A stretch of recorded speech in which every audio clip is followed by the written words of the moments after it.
నా దేవుడు నా పక్షంగా ఎంతో గొప్ప కార్యాలు చేశాడు. నా తండ్రికి మహిమ కలుగునుగాక. ఎంతో గొప్ప కార్యాలు చేశాడు. నా తండ్రి మారు మనసు పొందుతాడని అనుకోలే. నా తండ్రి రక్షణ పొందుతాడు అనుకోలే. నా తండ్రి బాప్తీసం తీసుకుంటాడు అనుకోలే.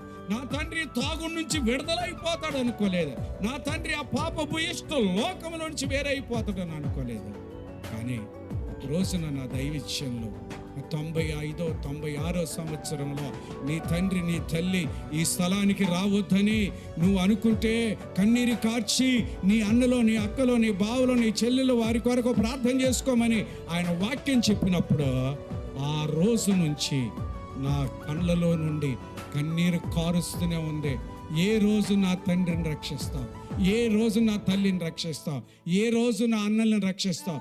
ఏ రోజు నా వదిలను రక్షిస్తావు? ఏ రోజు నా అక్కలను రక్షిస్తావు? ఏ రోజు నా చెల్లెమ్మను రక్షిస్తావు? ఏ రోజు నా నలుగురు బావలను రక్షిస్తావని ప్రార్థన చేసి కళ్ళు అలాగా అయిపోయి దేవుని స్తుతిస్తుంటే నేను చెప్పిన వారందరూ మారు మనసు పొంది రక్షణ పొంది ముంచుడు బాప్తీసం నా చేతుల్లోనే తీసుకున్నారు. నా దేవునికి మహిమ కలుగునుగాక.